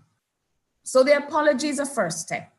And an apology has three dimensions. One, the culprit takes responsibility. Whoever did the wrong takes responsibility. You admit that wrong was done, you're responsible, you take responsibility. Second, you commit to non-repetition. And third, you commit to repair. So unless an apology is accompanied by a taking responsibility, committing to non-repetition, because we're seeing modern day slavery, and repair, then really it's like what we heard out of Australia some years ago. It would be like a clanging gong or something like that, I think was said. So let me now turn to Dr. Matthews. You want to answer this question about what is the expectation after an apology? Right, the expectations have been stated clearly in the Caribbean Reparation Justice Program put forward in 2014, including such things as debt forgiveness, transfer of technology, programs to promote studies on enslavement, as well as about African heritage and African civilization. There was some concern by Europeans, and concern continues, that perhaps the Caribbean people are asking for financial compensation. And that was one of the arguments that Rowan Williams, the Archbishop of Canterbury, latched on to when he said that it is difficult, it is complex to be able to offer financial compensation and then to determine who should receive it, because the actual enslaved persons are not with us anymore, but their descendants have inherited poverty, have inherited quite a number of diseases. I mean, I don't know if you could inherit a disease. Think about the kind of diet that enslaved persons were subjected to during the enslavement period, suffering from diabetes because too much carbohydrates in the diet, not enough proteins, etc. So the CRJP of 2014 have clearly outlined in its 10-point plan that forgiveness, technology transfer, well, not necessarily financial compensation, but investing, Europeans investing some of the very wealth that they are enjoying today into the Caribbean region for the development of a people whose ancestors they robbed from reaching stages of development that they could have reached had it not been for enslavement. Money is last on the slate. We want programs. Yeah. Right. Thank you, Dr. Matthews. Let me just say though that I don't think the CARICOM Reparation Commission uses the term debt forgiveness. We don't want any forgiveness because we didn't do anything wrong. We're talking about debt cancellation. Yes, that's yes. cancellation. Yes. And the other issue is the lawyers, the legal scholars have told us that in international law, there is nothing to prevent the descendants of an aggrieved community or ancestors from claiming reparation on behalf of their ancestors. So this issue about we don't have any victims around, that is not true anyway. We have long dismissed that kind of argument. And in terms of financial reparation, I always say, no, so what? So what if that is what we wanted? I mean, it's incalculable in a way because the damage was so huge, but there would be a way of ascertaining the kind of financial compensation that is needed to develop the Caribbean. So even if we're talking in terms of development, as one politician in Jamaica used to say, it takes cash to care. So inevitably we'll have to sit down at the table and calculate the cost. So, but I always, pause when people are saying you're expecting too much money. Well, you look at what you got. Look at the development in the core, look at that.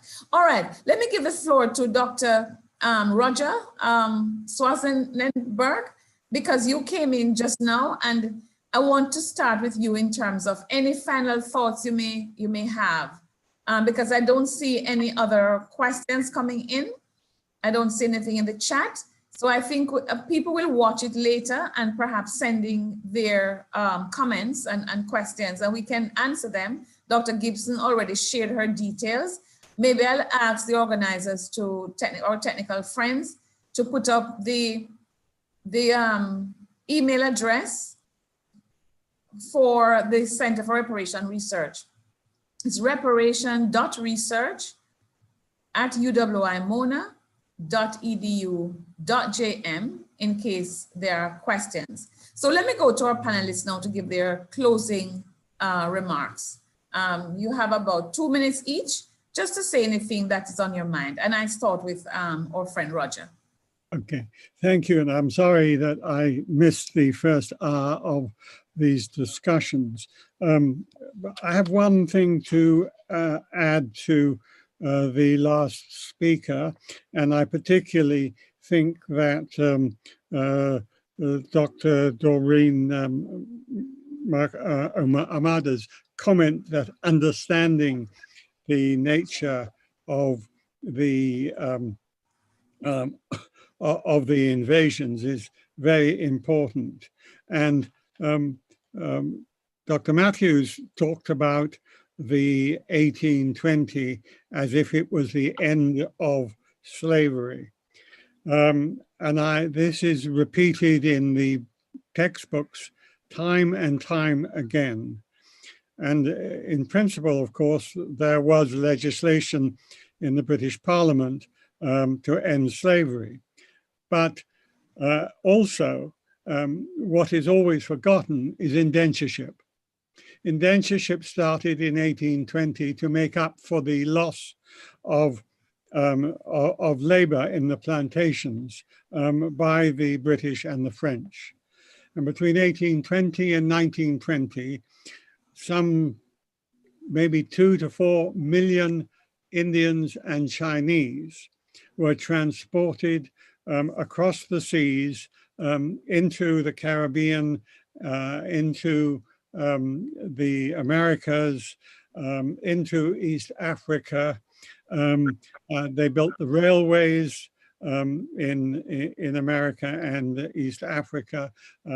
And you, of course, have in the Caribbean, you have in many of the Caribbean islands, you have the indentured laborers in really quite significant numbers. In Guyana, for instance, you had the first, I think it was Indian Prime Minister who came from indentured labor. So it's a mistake to think that slavery finished in 1820. It didn't. indentureship was not quite the same as slavery, but very similar, and they used the same slave ships. So I think that should be important. Secondly, in America, of course, slavery didn't finish at all until the Civil War.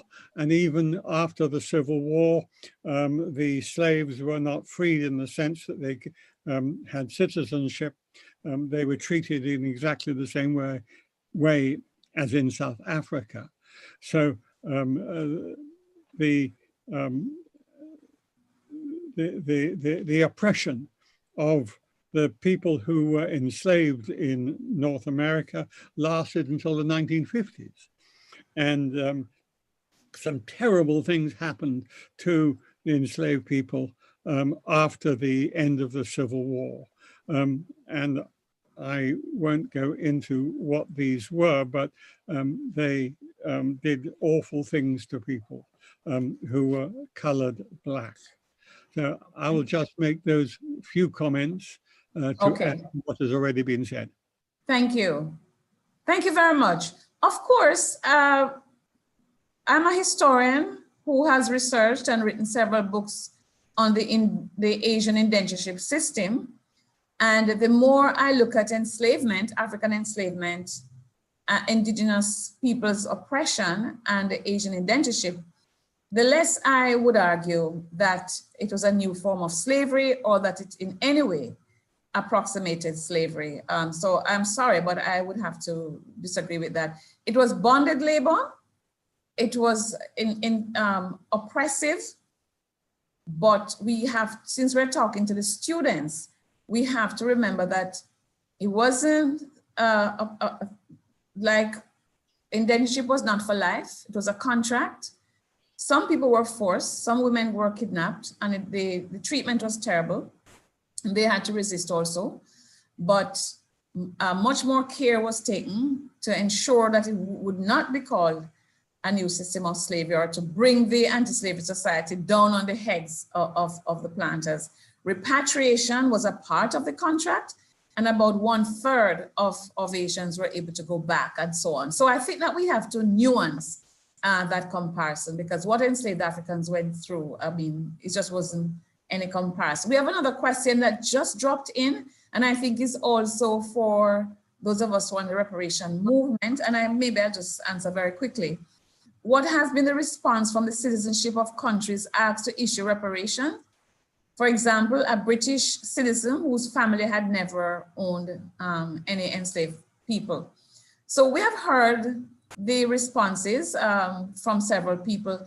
It's a mixed response. Some people say, even though my family, as far as I know, did not own any enslaved people or any plantation, my country, I live in a country that benefited from the profits of the system, and therefore I feel a responsibility. But of course, you have the others who say, I have nothing to do with it, and therefore I have no responsibility. So we have these two sides of the coin. Let me now turn to Dr. Gibson for her wrap-up, her 2-minute wrap-up.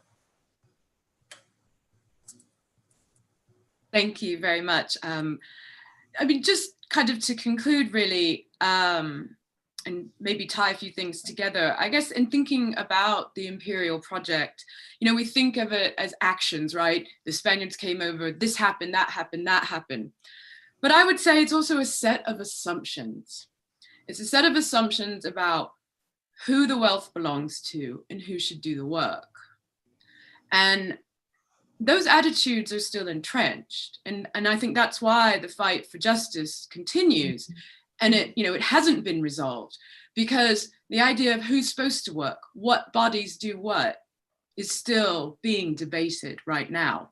So I think it's very important to not let imperial expansion be too abstract, like, oh, this sort of happened and these, we have to think about that underpinning and that worldview. And, and it shifted quite substantially from the Catholicism, the Spaniards, to the kind of, 19th century capitalism. I mean, within that system, the rationale changed, but I would argue that those sets of assumptions, unfortunately, persist today. And that's kind of my thought on that. Could you remind us of your book? Show us the book again. Yeah, it's Empire's Crossroads. Okay. Yes. I've got it right here on my desk. All right. It's on Amazon, right? Yes, imagine. it's on Amazon. Yeah, It's not in our bookshops in the Caribbean yet, but thank you for showing that to us. This is a book that I will have to absolutely get. And in this time when everybody's challenged in terms of getting access to resources, hopefully one day it will be online. It will be an ebook. It's a huge book to be an ebook, but congratulations on it, and I think would benefit from it. Let me ask Dr. Matthews now to give her 2 minutes summing up. Right, just 2 things very quick. To say, you don't have to, but I'm giving you the floor anyway. Yeah, just 2 things very quickly. I'm not aware that I gave the impression of slavery ending in the 1820s. What I did note, however, is that the apologies or statements of regret, as you like, were spurred to a large extent by the British focusing on the bicentennial, celebrating or patting themselves on the back for having abolished slavery having abolished the trade in captured Africans 200 years ago. I did not say, I don't even believe, that 1820s was the end of slavery. And then secondly, this presentation stopped at 2007, but thankfully, the reparation movement in the Caribbean is marching on, and we have had some inroads. Recently, Professor Hilary Beckers was able to negotiate with a very prestigious, I can't call the name right now, university in the UK, partnering with the University of the West Indies. So the movement is continuing, thankfully, and I'm expecting to see, positive things coming out of this march towards getting justice for hundreds of years of enslavement of African people in the Caribbean. Thank you, Dr. Matthews. Well, you couldn't have, I think it was a mix-up, because remember that the Abolition Act for the British colonized Caribbean was not until 1833 anyway. And also in our region, we know that Haiti, of course, abolished slavery long time before anybody else. But we also know that it continued in Cuba until 1886, Brazil until 1888, and various dates for the Dutch colonized and French colonized. So we know that. I think it's a understanding. But in terms of the trafficking in enslaved Africans, you're correct, that didn't end in 1807 at all. In fact, we have evidence from the database, and the students may want to make a note of this. There is something called slavevoyages.org. I reject the name voyages, but what can I do? That's what the database is called. I think it was a cruise or something, but it's called Slave Voyages 2.0. And it's a database which has about 36,000 voyages, quote unquote, or let's say trips made by slavers across the Atlantic. And it's very clear that up to 1811 in the British colonized Caribbean, they were still taking people to this part of the world. And then, of course, we know the so-called liberated, because they were carrying on the trafficking beyond the 1820s. And the British, in a kind of false magnanimous way, began to capture other ships in order to decrease the competition, the economic competition. And they were forced to take them to courts. They were taken to courts, these merchants. And it's amazing, when you go to that database, you see about 96,000 names of enslaved Africans who were returned to Africa or taken to other parts of the empire. First time we were actually seeing the names of the original people who were being trafficked. So it's a database that I think the teachers can walk. It's quite user-friendly. So just look up slavevoyages.org 2.0. It's the 2018 update by Professor Eltis and his colleagues. So I think that that's useful for our students.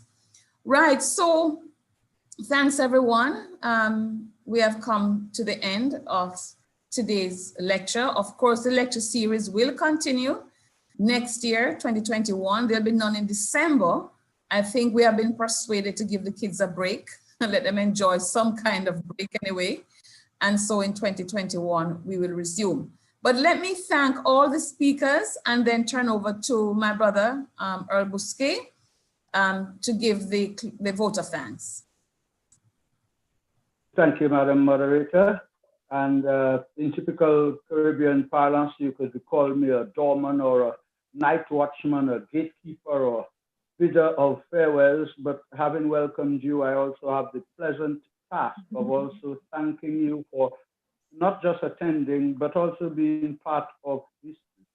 All of us who participated from everywhere today were part of another historic moment, having spent just 2 hours putting over 500 years of our real history in true and proper perspective from a Caribbean standpoint. We have just examined together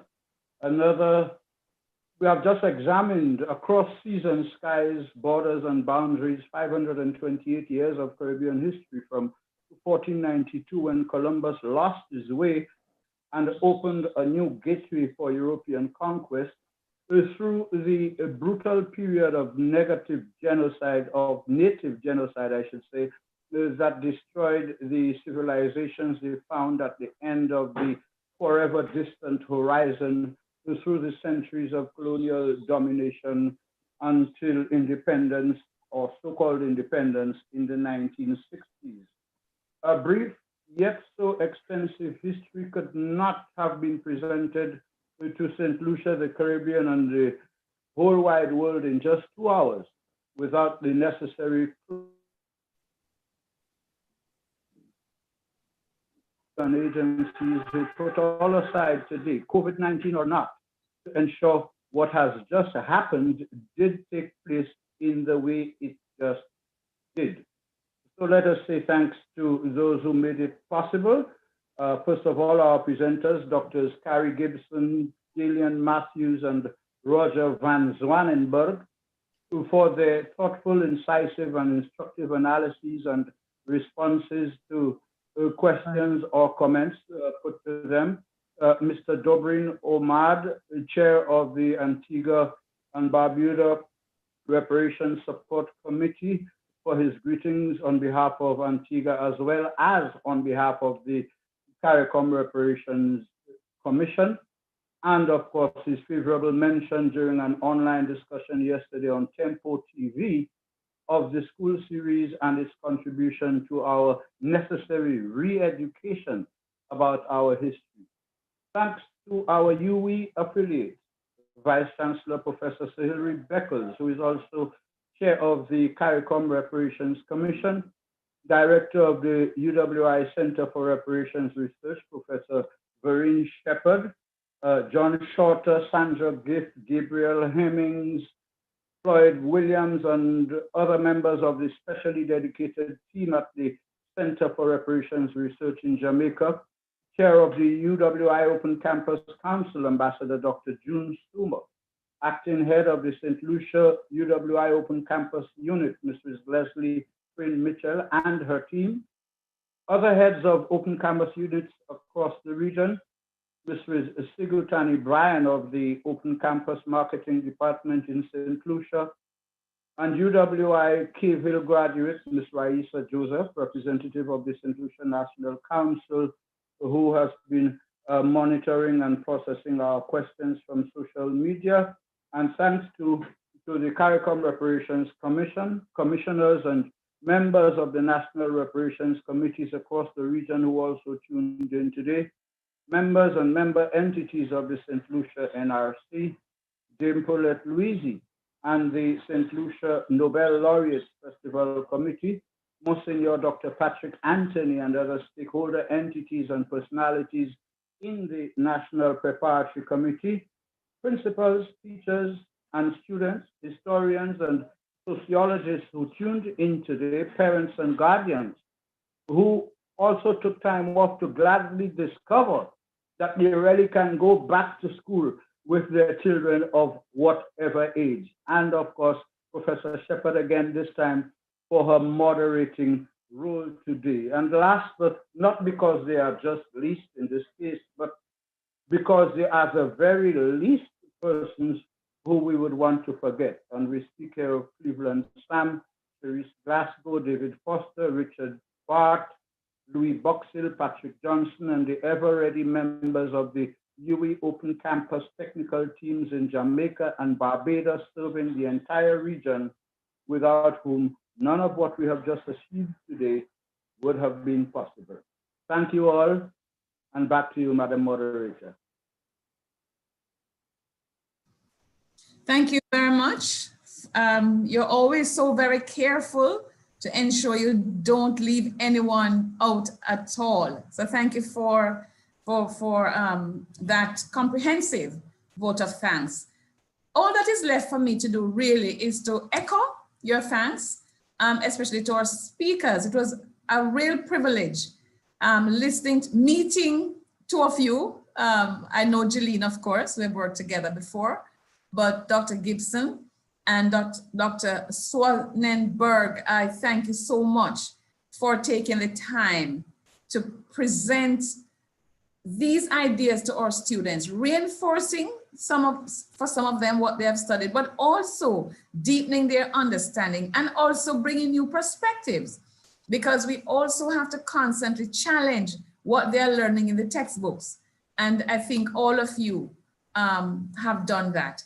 I had forgotten just to respond to something Jeline said, and I couldn't leave without doing so. So we know that many universities in the United States of America and in the USA, and in the UK and in the EU as well, they are studying their connections to slavery, but not many of them, in fact, very few of them, have gone beyond studying to actually offer reparation to the people they are studying or the descendants of those they are studying. And Professor Beckles always refers to this as research and run. And so we are hoping that this tendency to research and run will stop. And even the University of Glasgow has promised, but not yet presented. So we want promises to be followed by presentation of what has been promised. So I think a lot of people think that UWI has gotten all these millions of pounds. Not yet. We look forward to that. Finally, I want to say, what is a takeaway from today's presentations? What would be the two main takeaways? I have two. One, that we are correct in the Caribbean and in the African diaspora and on the continent of Africa to press, to demand repatriate justice, because you have provided the evidence that we need to strengthen and to bolster our case. Maybe that is not why you do what you do. Maybe that's not why you're researching and writing, but we thank you for the evidence that you have made available to us in the Caribbean. And our students are very lucky to have had these presentations today. The other takeaway, I think you have helped to strengthen my resolve to continue to lobby for the taking down of colonial icons from our landscape. Right across the Caribbean, we have statues of Columbus. And what you have just told us is that this was no mistake in a sense.